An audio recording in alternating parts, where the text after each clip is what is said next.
A gente conhece a força da cooperação há muito tempo. E agora, só ela é capaz de derrotar o coronavírus. É hora de ser próximo ficando distante, de estar ao lado, mesmo de longe. Por isso, fique em casa o máximo que puder. Lave bem as mãos e use elas para falar com a gente pelo telefone, internet banking ou aplicativo. E se nossas agências estiverem fechadas, lembre que a nossa parceria está sempre aberta. Porque gente que coopera, cuida.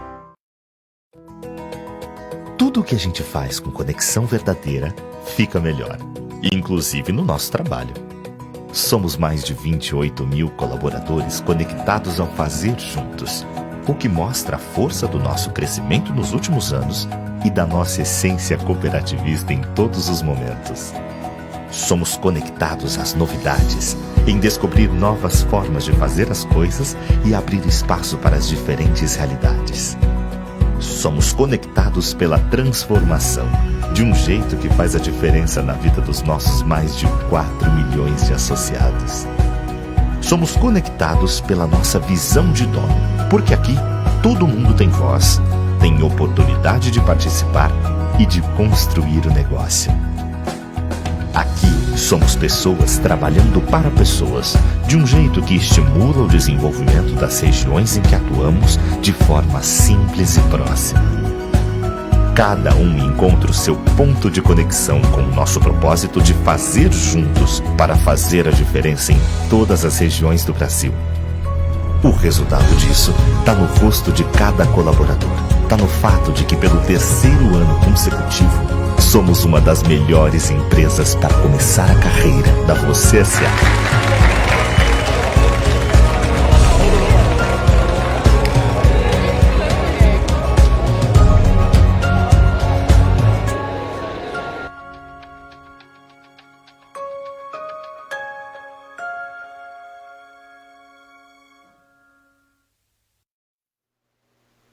Olá, boa noite a todos. Sejam muito bem-vindos a mais uma live da Jornada do Dia C, promovida pela Sicredi Zona Sul RS. O Dia C, Dia de Cooperar, é um grande movimento nacional de solidariedade cooperativista e é também a data em que se comemora o Dia Internacional do Cooperativismo. As cooperativas brasileiras realizam diversas ações em todo o Brasil. Na Sicredi Zona Sul RS, nossas agências já estão recebendo doações de gêneros alimentícios para entregar às famílias com dificuldades atingidas pela pandemia. Além disso, teremos lives todos os dias desta semana, com assuntos relevantes a toda a comunidade. E no sábado, grande show de celebração com César Oliveira, Rogério Melo e Bruno Erdmann. Confere no Facebook da Sicredi Zona Sul RS o calendário completo das lives e participe. Deixem suas dúvidas nos comentários que responderemos durante as lives. Nossa convidada desta noite tem 52 anos e 30 anos de experiência na área de desenvolvimento humano. É psicóloga, facilitadora de grupos e coach. Atuou como gestora das áreas de educação, desenvolvimento e gestão de pessoas de grandes empresas da área de indústrias e serviços. Fundou a Voz Desenvolver, operando em todo o Brasil por 10 anos. No ano de 2018, fundou a Adriana Martello, Conectando Pessoas. Foi vice-presidente da Federação Internacional de Coach para o capítulo do Rio Grande do Sul, na gestão de 2013 a 2015, e presidente na gestão de 2016 a 2018. Foi presidente do Conselho Deliberativo da BRH Rio Grande do Sul por 2 gestões, 2013 e 2018. Hoje atua como conselheira deliberativa da Associação Brasileira de Recursos Humanos no Rio Grande do Sul e como conselheira deliberativa da Federação Internacional de Coaching Brasil. É facilitadora do Centro de Excelência Empresarial desde 2017. Ela é graduada em Psicologia pela PUC no Rio Grande do Sul, mestre em Ciências Empresariais pela Universidade de Portugal e formação como coordenadora de grupos pela SBDG e coaching ontológico. Hoje ela vai conversar com o assessor de gestão de pessoas da Sicredi Zona Sul RS, Ricardo Zanetti da Rosa, sobre o ser solidário, o que deixamos de ser. É contigo, Ricardo.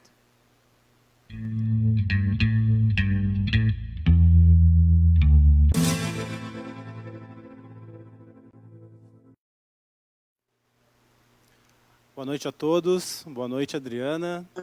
É com muita satisfação e alegria que a cooperativa tens aqui nesse espaço elaborado com muito carinho nessa jornada de comemoração e atividades do Dia C. E a gente gostaria de te dar as boas-vindas e desejar um ótimo papo para essa noite e que a gente possa trazer o teu conhecimento e compartilhar com todas as pessoas que estão nos assistindo. Muito obrigado por ter colaborado com a gente. Que bacana. Tá? Eu que agradeço, Ricardo. Estou super feliz com o convite e quero agradecer, em primeiro lugar, a você e a diretoria executiva pelo generoso convite. Fico muito orgulhosa duplamente, como parceira da Sicredi Zona Sul, mas fundamentalmente como associada, porque o cooperativismo é uma escolha minha. E eu acredito muito, né, no cooperativismo e participar desta semana em especial com vocês, eu considero que é de extrema relevância, não só para dar luz e trazer informações para as comunidades de como o cooperativismo pode contribuir com o desenvolvimento social, mas também para fortalecer, né, o espírito solidário dos colaboradores, dos associados, dos voluntários.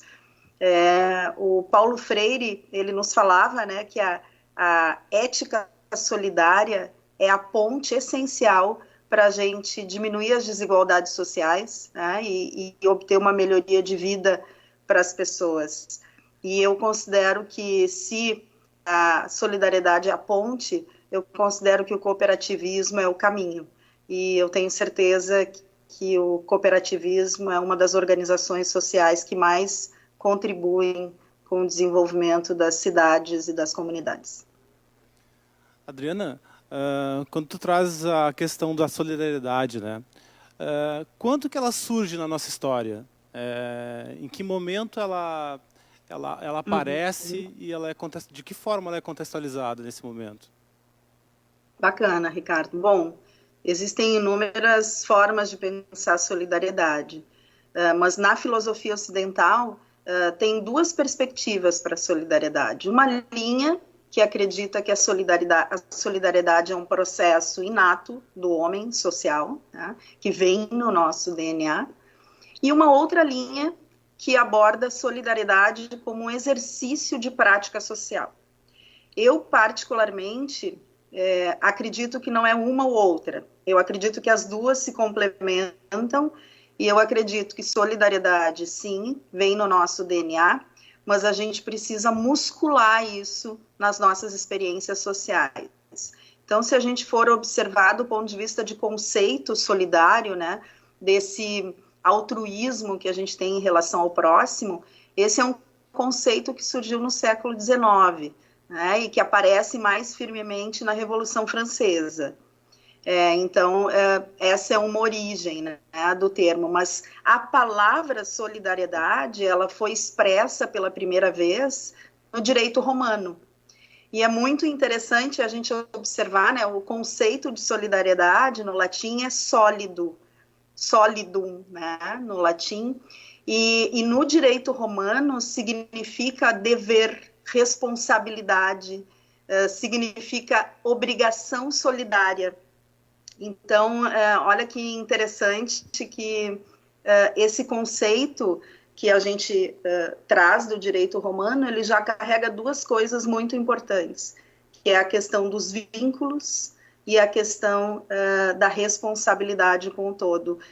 Tem um romance que traduz bem esse conceito de solidariedade, que é um por todos e todos por um, né? Que é dos Três Mosqueteiros, romance francês, né? Essa frase, ela é a frase que identifica esse conceito de solidariedade. E eu gostaria de compartilhar uma história que é muito interessante também sobre isso, que tem a ver com esse significado da solidariedade como um aspecto inato. Uma antropóloga chamada Margaret Mead, ela estava sendo entrevistada por uma aluna na universidade, e a aluna perguntou para ela: professora, qual é o primeiro sinal que a gente encontra de civilização em uma cultura? E a resposta que ela imaginou que a Margaret Mead fosse dar seria quando a gente encontra algum artefato, quando a gente encontra alguma panela, quando a gente encontra encontra alguma ferramenta ou alguma pintura, né, rupestre, enfim, e não foi nada disso. A Margaret Mead disse que o primeiro sinal de civilização de uma cultura é quando a gente encontra um pedaço de fêmur quebrado e curado. Porque em qualquer outro reino animal, quando um animal quebra uma pata, ele morre. Ele não tem condição de lidar com os perigos e com os desafios da sobrevivência. O ser humano é o único ser que, quebrando uma perna, por ter essa perspectiva do cuidado do outro, ele tem condição de lidar com essas adversidades. Então, ela diz que quando se encontra um pedaço de fêmur quebrado e curado, significa que quando o humano quebrou aquele fêmur, alguém pegou ele, levou ele para uma caverna, curou, ajudou a sanar aquela ferida, alimentou ele até ele estar em condições de poder andar de forma individual. Então, a Margaret Mead fala sobre isso, né, de que a civilização, ela começa através de uma dificuldade e de uma ajuda diante dessa dificuldade.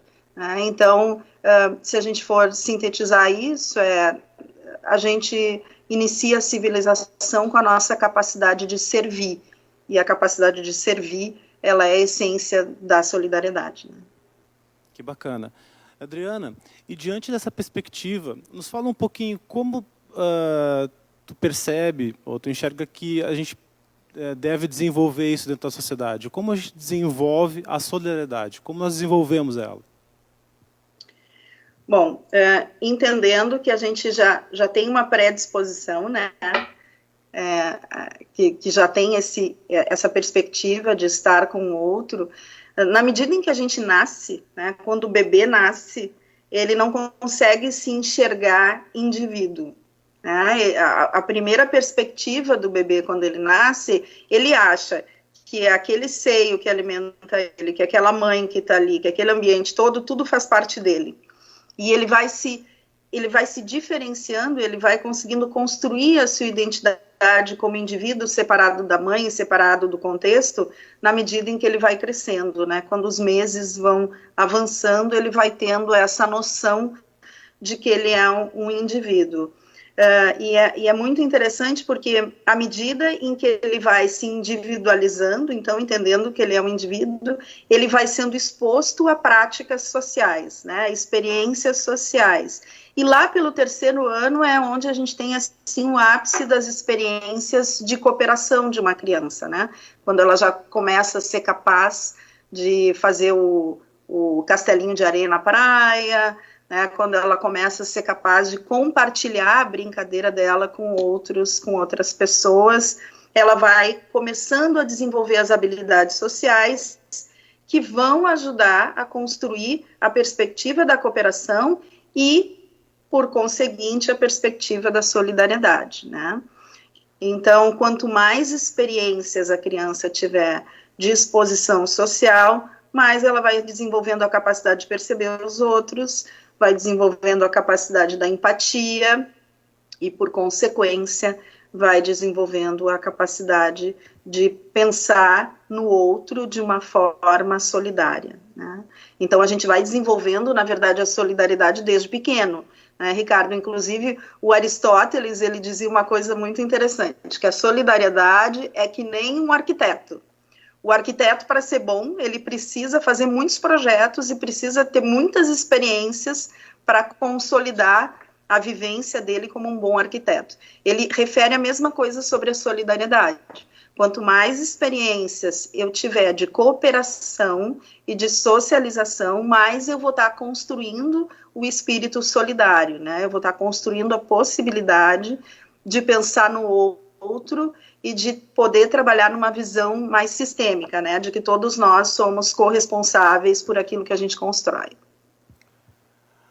Adriana, nós temos aqui uma questão bem importante que tu comentou, né, que a educação faz toda a diferença na vida desde cedo, né, na criança, a gente aprende a cooperar, a ser mais solidário.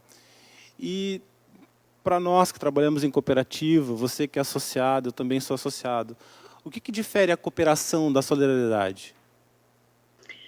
A cooperação é uma capacidade que a gente tem, né, de poder trabalhar com o outro, né, de poder ajudar o outro, de poder colaborar com o outro. Para que isso aconteça, eu preciso perceber o outro, né? Então, a colaboração envolve uma sensibilidade ao outro e uma ajuda mútua. Nós trabalhando juntos ou operando juntos sobre alguma causa ou alguma ação específica. A solidariedade, ela é um passo além disso, né, Ricardo? Ela vai além da cooperação, da nossa capacidade de ajuda mútua. A solidariedade é um entendimento mais profundo da cooperação. É um entendimento de que a gente faz parte de um todo e que nós somos corresponsáveis por esse todo. Tem dois significados muito importantes na solidariedade, que é o vínculo e a reciprocidade, né? A responsabilidade mútua sobre as coisas. Então, o próprio Platão dizia, né, que a solidariedade ela nasce da perspectiva da construção das cidades, né? E nós somos seres públicos, né, em essência, e a cidade é o exercício da solidariedade, que é o exercício da convivência mútua, né? Então, a solidariedade ela é um passo a mais da cooperação, né? A nossa capacidade de poder ajudar o outro e, com isso, minimizar as diferenças e desigualdades sociais que a gente tem. Adriana, a gente tem uma pergunta aqui do chat. A pergunta é o seguinte: as crianças com dificuldade de dividir e compartilhar com os colegas, tá, trazem isso do seu DNA ou é uma questão, é um aspecto da criação familiar? Os dois, né? Na verdade, nós somos seres muito complexos, né? Nós temos influência da nossa carga hereditária, do nosso DNA e do nosso contexto. Mas muitos estudiosos hoje já observam que a influência da nossa carga genética, ela pode ser considerada aí um percentual de 20 a 25% do que a gente é. O resto a gente desenvolve com a experiência vivida, né? Então, o que a gente vê hoje como fenômeno, né? A gente vê hoje um fenômeno muito importante dentro das cidades e por um lado, muito triste, dos confinamentos, né? E não só da Covid, a gente já vive confinado muito antes da Covid, né? Porque as cidades, elas são reflexo de uma sociedade individual, privada, né? Então, quando a gente começa a observar as crianças que surgiram a partir dessa sociedade mais individual, são crianças que são menos expostas às questões sociais, né? Por exemplo, as brincadeiras de rua, a liberdade que se tinha de poder brincar na rua, de poder jogar, né? Isso tudo vem diminuindo muito, principalmente quando a gente pensa em grandes cidades, né? As crianças hoje, elas vivem na individualidade dos seus bunkers, né? Dos seus quartos, do seu telefone, do seu notebook, enfim. Então, isto vai fazendo com que elas tenham menos experiências, né, da coletividade. Tendo menos experiências sociais, eu desenvolvo menos a minha capacidade empática. Desenvolvendo menos capacidade empática, bem possivelmente, a solidariedade não vai ser uma marca e uma presença como característica daquela pessoa. Para que ela consiga desenvolver solidariedade, ela precisa desenvolver empatia. Ela precisa entender que existem pessoas além dela, com outras necessidades, com outras vivências, né? E por vezes dolorosas, muitas vezes, né? E quando começa a se reconhecer isso e começa a se exercitar a empatia, aí a gente tem o lastro fundamental para poder trabalhar o exercício da solidariedade. Não sei se respondi a pergunta, Ricardo. Sim, acho que foi bem interessante a tua abordagem e até fazendo uma analogia, né? Às vezes as cooperativas acabam tendo uma expressividade um pouco maior até nos pequenos municípios. Eu acho que talvez essa conexão seja maior de senso de comunidade, de grupo, muito né? mais. Então é importante. Muito. A gente teve Eu observo. A gente tem uma outra pergunta com relação à solidariedade, que pergunta assim: como podemos diferenciar solidariedade de compaixão? A compaixão está dentro da solidariedade, né? Se a gente for pensar, a solidariedade é um sentimento profundo de amor ao outro, né? De cuidado ao outro, de zelo ao outro, de compaixão. A solidariedade é a máxima expressão da compaixão, né? Por que isso, né? Porque é a capacidade da pessoa poder abrir mão de si mesmo, né? Das suas necessidades para poder ajudar o outro a dar conta da sua necessidade. A gente tem exemplos humanos incríveis de compaixão, de pessoas que arriscaram as suas vidas em detrimento de outras vidas, né? Se a gente for ver dentro da minha área, né, da psicologia, Viktor Emil Frankl, né, foi um judeu, né, e um alemão e austríaco, e ele foi confinado num campo de concentração e ele salvou milhares de pessoas que estavam com ele na época, né, fez um trabalho belíssimo, e a partir disso se colocou em risco para poder salvar essas pessoas também e saírem daquela situação terrível, né? Viktor Emil Frankl, o próprio Oskar Schindler, né, que se arriscou muito para salvar, né, os judeus na época do Holocausto.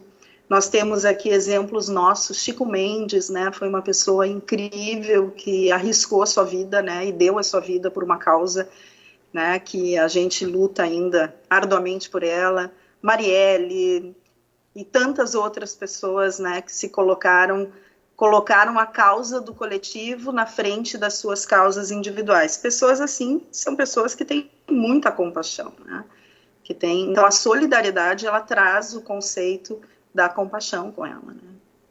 Legal. A gente tem mais uma participação aqui no chat. Solidariedade pode-se dizer que é um ato de ajudar?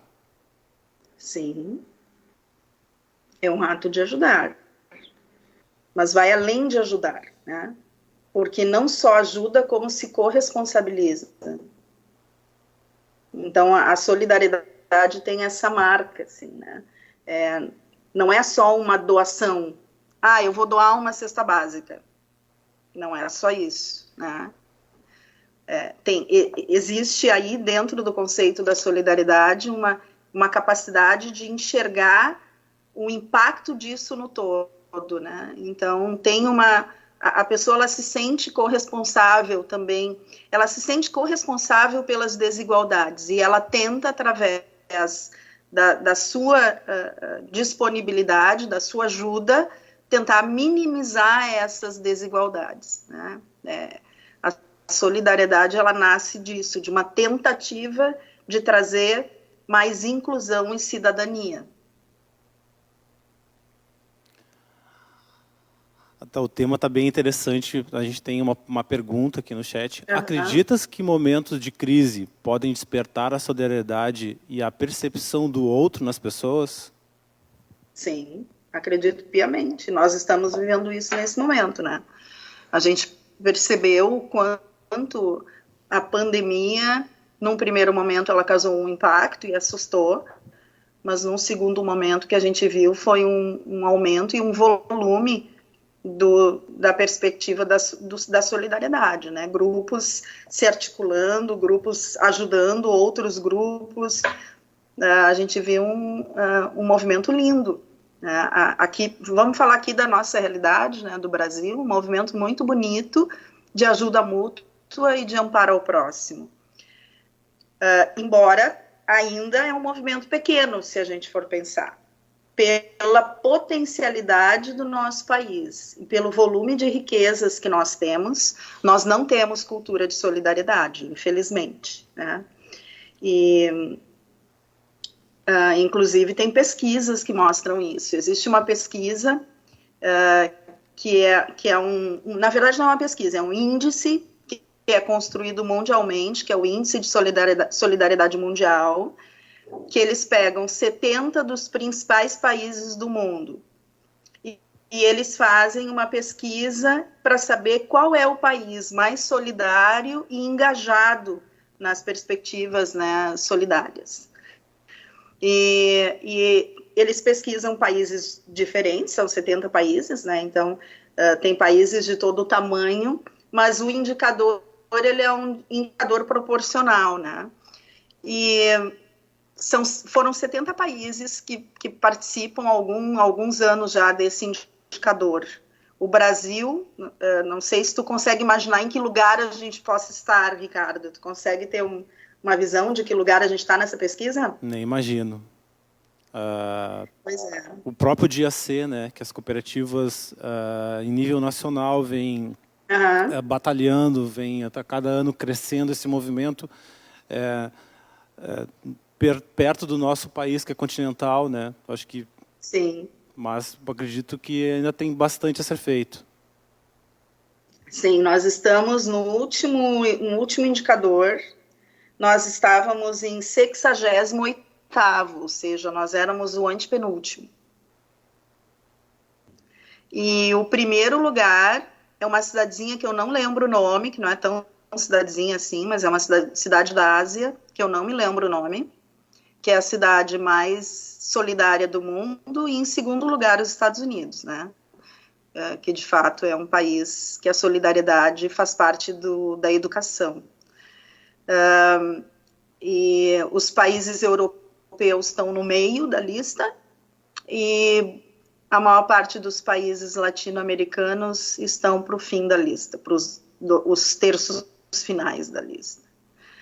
O Brasil só perde para Colômbia e para Guiné, se eu não me engano. Então, isso nos mostra que a gente tem um profundo desafio, né? Nós temos muito potencial para a solidariedade, mas a solidariedade, ela depende de educação e depende de questões políticas e sociais também, né? Para que a gente consiga ter contexto para exercitar a solidariedade. E não é à toa que a gente está lá, no fim da lista, né? Precisamos praticar mais.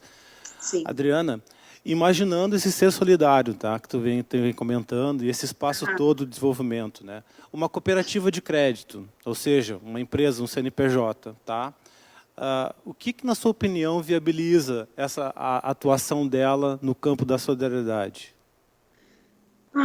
Olha, eu estava até conversando agora, hoje, acho que era 12:00, no horário do almoço, enfim, eu estava conversando com meu marido e ele me disse uma coisa que eu achei bem interessante. Ele me disse, o que faz com que as pessoas, depois de conhecerem o que é o cooperativismo, ainda queiram fazer escolhas por bancos privados? Ele não consegue entender isso, né? Porque ele sabe o que o cooperativismo traduz dentro das comunidades, né? Eu quero te dar um exemplo meu, pessoal, assim, né? Eu, como associada, eu participo das ações do Fundo Social de Desenvolvimento, né? Então, o ano passado, eu sempre tive, assim, durante toda a minha história profissional, eu sempre, e aí tem uma coisa de educação, cultura, enfim, né? Eu sempre fiz trabalhos voluntários desde criança. E desde que eu me formei, eu fiz uma promessa a mim mesma, assim, que eu sempre daria o meu trabalho e o meu melhor voluntariamente durante a minha vida inteira. E depois que eu descobri as possibilidades que o Sicredi, e aqui o sistema cooperativo, né, não só o Sicredi, mas todo tipo de cooperativa provoca, é muito bacana, né, porque a gente tem condição de retornar para a comunidade com projetos que respondam às reais necessidades dela, né? Aqui, talvez, como eu estou numa região metropolitana, por vezes fica mais difícil de observar isso. Mas o ano passado, a gente teve projetos lindos aqui em Porto Alegre, lindos do Fundo Social. Eu fui madrinha de um projeto que foi levar cultura para crianças em situação de vulnerabilidade. Então, a gente criou os dias de cinema com elas, né? Uma escola de educação aqui em Porto Alegre para o teatro, para a TV e para o cinema, fez um projeto comigo, onde a gente pôde levar crianças vulneráveis para dentro dos cinemas de Porto Alegre. Cinemas legais, né? Iguatemi, né? E esses cinemas legais, assim, Itaú, enfim, né? Para que essas crianças pudessem ter a oportunidade não só de assistir um filme, mas a gente fazia conversas sobre como aqueles filmes foram montados e construídos, enfim, né, porque é uma escola de cinema, então a gente teve a possibilidade de apresentar a sétima arte para as crianças, né, e poder estimulá-las, com isso também abrir oportunidades. Então, o cooperativismo, ele possibilita isso, né, que a gente possa devolver à comunidade projetos que ajudem a diminuir as desigualdades e tragam melhoria de vida, de fato, né. Então, participar disso é incrível e, sem dúvida, as cooperativas, se a gente for pensar até na economia solidária, né, a economia solidária tem crescido muito no nosso país e tem sido responsável, né, por um número muito grande de cooperativas, né, se não me engano são 7.000, né, cooperativas ligadas à economia solidária. Então, eu creio que tudo isso é potência, né, Ricardo? Eu creio que tudo isso é possibilidade, mas a gente ainda tem entraves culturais e educacionais muito fortes nesse sentido, e principalmente nas grandes cidades, né? Eu acho que o cooperativismo consegue ter mais visibilidade nas pequenas comunidades, né? Mas nas grandes a gente ainda tem muitos entraves, muitos equívocos conceituais sobre o que é o cooperativismo, né? Então a gente tem aí um papel educacional muito forte. Eu acho que o Dia C, ele é fundamentalmente um dia de educação social para o que é a cooperação e o que ela pode dar para a gente como sociedade. Bacana. E tu trazendo esse exemplo, né, de participação, de exercendo essa solidariedade como associado e como profissional através de um trabalho que tu comentou agora, o que tu acredita que sejam os desafios atuais no nosso contexto para a questão da solidariedade ser mais ampla dentro da sociedade? Eu acho que são muitos, assim, desde os desafios políticos, econômicos, né? Quando a gente vê essa perspectiva, né, do que a gente está enfrentando hoje, não só do Covid, né, mas de uma profunda incapacidade nossa de exercitar a política na sua essência, né, que não tem nada a ver com partidarismos, né, mas da gente poder se sentir responsável pela construção de uma sociedade mais justa, né? A gente, como a nossa educação ela está muito rasa, né, a gente tem muitas dificuldades de conseguir consolidar o nosso modelo educacional, a gente perdeu o senso crítico, a gente perdeu o pensamento crítico, né? Então hoje as pessoas querem tudo rápido, né? Tudo na palma da mão, a um clique de distância, e a ausência do pensamento crítico causa um dano muito grande no nosso desenvolvimento como seres sociais, né? Inclusive, eu li uma pesquisa há poucos dias atrás que comparou os últimos 10 principais presidentes do mundo, e eles fazem um mapeamento de que os últimos principais presidentes do mundo têm QIs menores do que os anteriores, né? E eles fazem uma comparação a essa perspectiva do pensamento crítico, né? Da ausência do pensamento crítico. E isso vem da onde, né, Ricardo? Vem da educação. Quando é que a gente desenvolve o pensamento crítico? Quando a gente pensa, reflete, quando a gente vê oportunidades, né? Quando a gente amplia a visão e olhares, quando a gente exercita trocas efetivas. E o que a gente vê como desafio é isso, né? Uma educação que não tem sido prioridade na nossa política pública, né? Não é uma prioridade. A gente vê outros desafios, né? Se a gente for pensar do ponto de vista de... Vamos pegar os Estados Unidos, né, que é hoje, sem dúvida, a maior referência do ponto de vista de educação solidária, né? Quando a gente olha esse indicador que eu te falei, dentro desse indicador eles mostram o seguinte: aqui no Brasil, de 100% do que é doado, né, para ONGs, para organizações sem fins lucrativos, dos 100%, 90% das doações vêm das empresas privadas. Por quê? Porque nós temos leis, né, que dão incentivos fiscais às empresas para que elas possam fazer doações, né? Então, 90% das doações no Brasil tem origem de empresas privadas. Nos Estados Unidos, 80% das doações tem origem nas pessoas individuais, nas pessoas físicas. 80% das doações vem das pessoas físicas, porque solidariedade é educacional lá. Eles se educam para isso como pessoas físicas, desde que são piquititos. Então, lá, os que mais contribuem são os PFs. Então, aí a gente observa as distinções, né, e o que a gente tem de potencial pelo nosso tamanho, por todos os recursos que a gente tem, mas o quanto a ausência de políticas públicas educacionais, outros tipos de políticas públicas, por exemplo, de mobilidade urbana, o que a gente vê que é um impeditivo hoje para a cultura solidária no Brasil?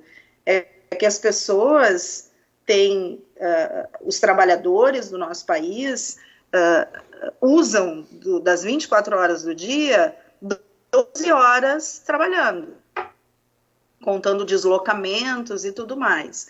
Então, um dos impeditivos que a gente tem hoje para conseguir construir, além da falta de uma educação solidária, uma das coisas que aparecem nessa pesquisa que dificulta o exercício da solidariedade é que as pessoas não conseguem nem ter tempo para ser solidário, né?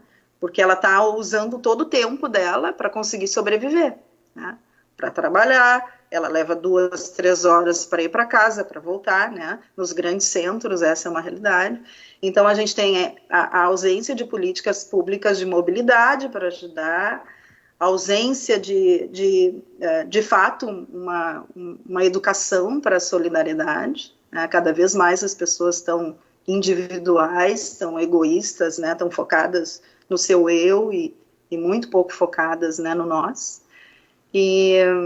Então, isso tudo nos desafia, né? Isso tudo limita todo o potencial que a gente tem para poder pensar em políticas que efetivamente possam contribuir, e o cooperativismo é um modelo de organização que contribui muito com isso, né? Porque a gente devolve para a sociedade tudo isso. Legal. A gente tem uma participação aqui no chat que pergunta uma coisa assim. Doar tempo na atualidade do sem tempo é viável? Vou responder com uma frase que a minha avó dizia, Ricardo: tempo é uma questão de preferência. Então, assim, o tempo virou um grande vilão da nossa incapacidade de fazer escolhas, né? Quando eu estou tranquilo com as minhas escolhas, eu posso encontrar esse tempo, né? Mas eu preciso escolher isso, né? E a gente pode escolher ser cooperativo e ser solidário dentro daquilo que é possível, né? Dentro daquilo que cabe dentro da nossa realidade, né? Então, a gente pode, por exemplo, nesse momento, né, de pandemia, a gente pode ofertar o nosso tempo solidário para conversar com alguém que não esteja bem. Isso é um ato solidário, né? Se colocar à disposição é um ato solidário. Poder retribuir, né, poder ofertar para alguém uma parte daquilo que tu faz, que seja 1 hora por mês, 1 hora por semana, é um ato solidário. solidário, né? Então, o tempo, ele não pode ser uma desculpa para a gente não se envolver. O que a gente precisa é ter clareza e consciência sobre as escolhas que a gente quer fazer. Eu escolho querer um mundo melhor, então eu preciso pensar o que eu estou fazendo para isso. Eu pergunto isso sempre, assim, o que eu estou fazendo para melhorar o meu mundo. E eu procuro sempre incluir coisas que eu considero que podem ajudar a construir um mundo melhor. Porque na medida em que eu, por exemplo, eu trabalho com coaching, eu tenho na minha agenda sempre um atendimento de coaching que é solidário, que é para alguém que não pode pagar um processo de coaching, e eu vou fazer esse trabalho para essa pessoa.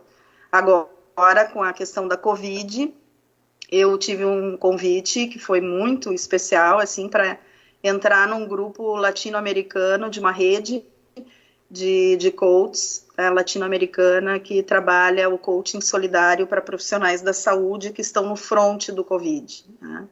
A gente está com situações dramáticas no front, dramáticas, assim. E a gente oferta coaching para esses profissionais da saúde para que eles mantenham a integridade, a saúde mental, a saúde física, né, para poder suportar esse. Então, cada um precisa entender que, primeiro, a solidariedade é um processo que é de dentro para fora, né, não é de fora para dentro, né, não pode ser porque é bacana botar no currículo, o que eu tenho visto muito por aí. Eu tenho visto muitos adolescentes, por exemplo, eu tenho uma filha adolescente, então eu acompanho isso, falando que vão fazer trabalho voluntário porque vai ser legal para botar no currículo. Bom, aí já matou, né, a perspectiva da solidariedade, né, então não é por aí, né, o que nos mobiliza para a solidariedade tem que ser, de fato, a perspectiva de poder construir um mundo menos desigual, né, e tudo que eu puder fazer para isso, que seja 30 minutos, 1 hora, o tempo que for, se for com essa consciência, está perfeito. Ele é uma iniciativa pessoal, né? Ele é um comportamento Sim. que nasce de cada um de nós, né? E ele é exercido com interesse genuíno, né? Sim, exatamente. Bacana. E belo trabalho esse que tu está realizando com relação ao apoio aos profissionais com relação ao Covid. Excelente trabalho. Bacana por compartilhar conosco aí. Sucesso. É muito bacana. Obrigada, Ricardo. Obrigada. Até quem tiver interesse, profissionais da saúde do Brasil inteiro, viu? Inclusive aí da Zona Sul. É só eles se cadastrarem. A gente tem um Instagram que é Rede PPP Brasil. E eles podem se cadastrar, né, no site nacional, que é por ordem de chegada, e na medida em que os coaches vão conseguindo, eles vão atendendo. Claro, a gente tem um número limitado de coaches, mas a gente está com esse trabalho aberto sem tempo para terminar, né? Então, se os profissionais de saúde aí da região tiverem interesse, estiverem precisando desse apoio nesse momento, pode indicar para eles que vai ser um prazer recebê-los. Muito obrigado, com certeza. Vamos ver os comentários no chat. Qualquer coisa, a produção pode até compartilhar o endereço ali para que as pessoas possam acompanhar. Sim. A gente tem uma pergunta. Como podemos transformar a solidariedade em uma maratona, ao invés de uma corrida de 100 metros rasos, levando em consideração o comportamento consumista, que na realidade esse comportamento acaba nos provocando, né, espreitando a cada momento, o olhar na internet, o caminhar na rua, né, a questão do consumo. Qual a tua leitura a respeito disso? O consumo é um desafio para o mundo, né, para a saúde do planeta, para tudo, né. E é interessante a gente pensar sobre isso, porque se a gente for ver, um dos países mais solidários do mundo é o campeão do consumo, né, e do descarte, que é a comunidade americana, né. Não é exemplo nenhum sobre isso, né. Então, eu acho que sim, acho que é mais do que uma maratona, realmente, e onde é que a solidariedade se constrói é no coletivo, né? É no coletivo. Então, na medida em que eu consigo alinhar com o coletivo, que eu consigo juntar a associação do bairro com a escola, com as políticas públicas, quando eu consigo juntar tudo, eu crio uma força incrível propulsora, né, da solidariedade.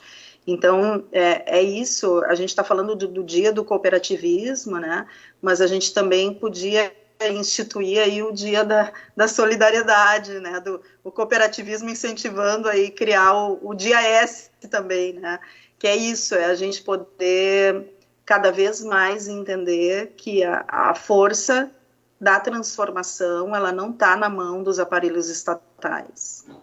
A força da transformação, ela está em cada um de nós, que nos sentirmos indignados com essas perspectivas que a gente está vivendo.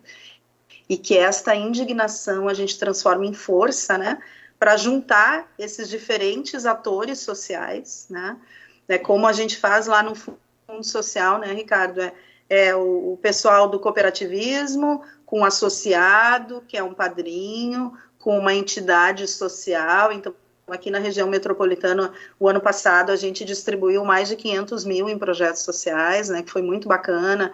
Foram creches de bairro sendo atendidas, né, foram ONGs sendo atendidas, escolas. Foi um trabalho de muitas pessoas, né, articuladas para trabalhar o bem comum naquele ano. Então, imagina amplificar isso, né?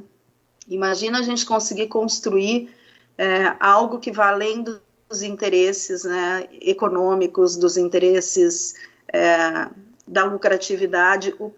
A gente tem hoje, né, uma corrente aí muito bacana que foi pilotada aí pelo indiano, né, o Raj Sisodia, que ele fala, né, que a grande transformação ela vai vir da sociedade civil organizada, o que ele chama de capitalismo consciente. Ele acredita que há uma forma de capitalismo que não é selvagem, que não é de usurpar, né, mas um capitalismo que vem para construir o bem social, né, onde as pessoas possam, sim, ganhar, né, ser remuneradas de uma forma adequada por aquilo que produzem, mas a gente fundamentalmente conseguir construir uma sociedade capaz de ser melhor por si mesma, né? E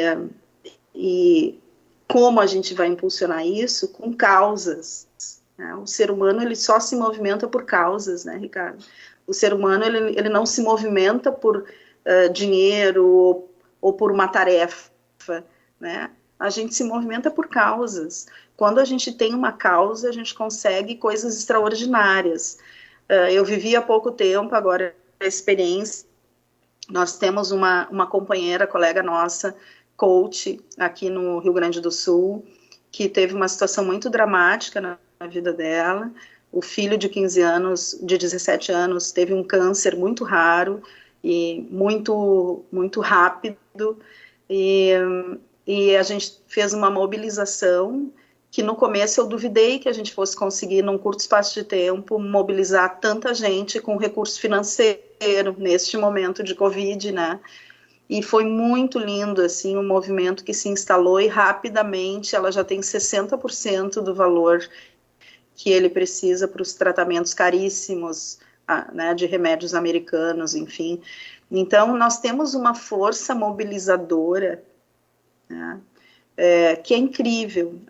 O que eu sinto é que a gente precisa ocupar mais os espaços para falar disso, sabe? Para trazer essa força, né? Da mesma forma que a gente tem o dia de cooperar como uma forma de parar e olhar para o bem que a cooperação pode trazer para a sociedade, a gente poder pensar, né, na solidariedade como uma forma, né, ativa da gente construir essas pontes para a melhoria de vida de todos nós, né? Então, eu acho que sim, é um desafio quando a gente pensa nesse mundo de consumo, mas a gente também tem visto movimentos muito lindos, né? Ao contrário disso, até tu tinha comentado no início da nossa conversa, né? Movimentos de pequenos, da economia solidária, né? De pequenos agricultores montando consórcios, enfim. Então, a gente tem experiências lindas aí para nos dar força e nos dar crédito nessa caminhada. Acho que nesse contexto, principalmente a questão da valorização da economia local, né? Tem visto muitos municípios, né, se organizando, sim, as entidades representativas reforçando o quanto é importante nesse momento a gente valorizar as empresas locais, né? Eu tenho uma pergunta aqui no chat que fala de uma citação do autor Zygmunt Baum. Ele fala sobre a consequência do mundo líquido, né? A rapidez das transformações, de certa forma, torna frágeis as relações sociais, né? E os laços humanos, né? Até tornando isso de uma forma um pouco até superficial. Qual o teu pensamento sobre essa citação do autor? Não, eu acho que é isso mesmo, né? A gente vive a era líquida, né? Como eu falei antes, o pensamento líquido, né? Porque na medida em que a gente não tem mais a crítica, né?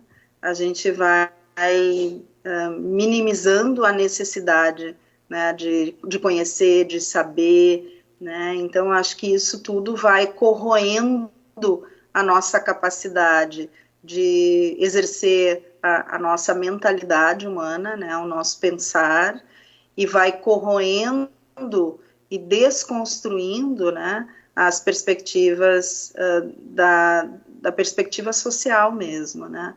Então a gente vive hoje uma corrosão, né, do público, as pessoas não vivem mais o público, e isto vai minando a nossa capacidade de poder construir até mesmo a cooperação. Ela é um exercício do público, né? A solidariedade é um exercício do público. O pensamento líquido, ele nos coloca, né, nessa perspectiva tudo é fast, tudo é rápido, tudo é ágil, né? E em detrimento do rápido, do ágil, a gente vai abrindo mão, talvez, da essência, né, da complexidade, e isso nos causa um mal-estar social muito grande, né? E aí a gente vai corroendo as nossas teias, que são os alicerces para que a gente consiga fazer tudo isso que a gente falou anteriormente, né? Bacana. Nós estamos encaminhando aí para os instantes finais da nossa live de hoje. Tem uma pergunta no chat, eu gostaria de contribuir. Ser solidário com quem tem algo a nos dar em troca é fácil. Essa solidariedade é válida? Isso não é solidariedade. Isso não é solidariedade, né? Pode ser cooperação, mas solidariedade não. A solidariedade, ela envolve o altruísmo. A solidariedade envolve o não esperar nada em troca. Sem expectativas. Então, sem expectativas. Na cooperação, a gente pode ter expectativa, né, de ter alguma coisa em troca, né? A gente coopera juntos por um determinado fim. Mas na solidariedade, isso não cabe no conceito da solidariedade, né? Ok. Acreditas que o ser solidário pode brotar em cada um de nós? Eu acredito, piamente, piamente. Porque ser solidário tem a ver com a gente se colocar em experiências, né, que nos ajudem nesse processo. Quanto mais a gente estimular a nossa habilidade de competências sociais, mais a gente vai criar perspectivas para a solidariedade. Quanto mais a gente se deixar afetar pelo outro, né, mais a gente vai criar perspectivas de solidariedade, né? Então eu preciso construir uma empatia com o outro para poder abrir esse canal da solidariedade. Mas eu acredito sim que a gente possa desenvolver isso, que a gente possa construir isso de uma forma muito propositiva, né? Eu me lembro que lá na década de 80, final da década de 80, né, as empresas se preocupavam muito com a responsabilidade social. E era uma responsabilidade social muito mais para dar conta das políticas de marketing do que para dar conta, assim, de um real interesse, um genuíno interesse em ajudar a sociedade a ser melhor, né? E hoje eu já vejo um movimento diferente, eu já vejo algumas organizações conseguindo deixar muito claro a que vieram e conseguindo, mesmo diante da crise, e aí sim, serem testadas na sua essência, né? E eu acredito que a gente tem boas essências, né? A gente tem recursos muito legais, né, de histórias. Cada vez que a gente vai lendo e ampliando, a gente vai vendo histórias incríveis, assim, de organizações que abriram mão de muitas coisas para manter a sua essência, né, que são as pessoas, que é acreditar na capacidade que a gente tem de construir um coletivo melhor. Então, eu acredito muito, sim, que a gente pode construir essa perspectiva. E a gente tem cenário para isso. Bacana. Bate-papo gostoso, passando rápido o nosso tempo. Passando rápido. Para a gente encerrar, a gente está em 1 hora aí no bate-papo, né? Dentro da tua experiência, do teu conhecimento, né, na tua área de desenvolvimento humano, assim, que práticas devemos fazer para desenvolver isso na sociedade, para desenvolver a solidariedade na sociedade? Quais são as nossas práticas? Nosso dever de casa. Nosso dever de casa é primeiro com as nossas crianças, né? Então, a criança tem espelhos, tem modelos, né? Então, poder dar oportunidade para as crianças enxergarem todas as cores no mundo, eu acho que isso é muito relevante. Eu acho que esse é um exercício doméstico, assim, que a gente precisa fazer, né? A solidariedade, ela nasce daí, né? Acho que um outro ponto importante, assim, é a gente poder construir, além da perspectiva familiar, né, a gente poder construir pilares na nossa carreira, né, pensando aqui em desenvolvimento, que abarque essa questão, né, do servir ao outro, né, genuinamente, assim. Como eu posso servir ao outro? A gente pode servir de inúmeras maneiras, né? Quando vocês me apresentaram, vocês falaram que eu fazia parte da governança da BRH, da ICF. São trabalhos voluntários, né? São trabalhos voluntários que eu faço e que vários colegas meus fazem, né? Eu tenho muitos colegas e amigos que trabalham comigo nessas entidades voluntariamente, porque a gente acredita que a gente possa construir um mundo melhor a partir dessas práticas. Então, essa é uma possibilidade, assim, de você, como profissional, poder, bom, eu vou me unir a uma causa que eu acredito, a uma causa que para mim faz sentido. Então, nesse sentido, a minha causa é a área de recursos humanos, a minha causa é a área de desenvolvimento humano, então eu estou dentro de uma instituição de coaching, ajudando essa instituição a poder trabalhar e promover as melhores práticas e o melhor senso ético que a gente possa promover, assim como na BRH, né, a gente trabalha para que a BRH seja, né, uma entidade que acolha o melhor das pessoas, né, no seu desenvolvimento. Então, poder olhar para aquilo que a gente é como família, olhar para o nosso pilar profissional, o que a gente pode contribuir e ajudar na nossa profissão, né? Eu acho que isso é relevante. E também naquilo que a gente faz, né? Na prática do nosso cotidiano, como eu posso ajudar com o meu saber, com a minha experiência, com a minha existência, né? Pessoas a serem melhores, né? E eu tenho vivido tantas coisas legais, eu tenho recebido doação de tantos lados também, né? Por exemplo, colegas doando o seu conhecimento em saberes para a gente poder compartilhar juntos nesse momento de pandemia, né? Coisas tão lindas assim que a gente tem vivido nos últimos tempos, de troca, de acolhimento, de colo, sabe? Porque esse é um momento ímpar que a gente está vivendo, é um momento sem precedentes, é um momento de crise. Crise é ruptura, né? Ruptura da nossa habitualidade.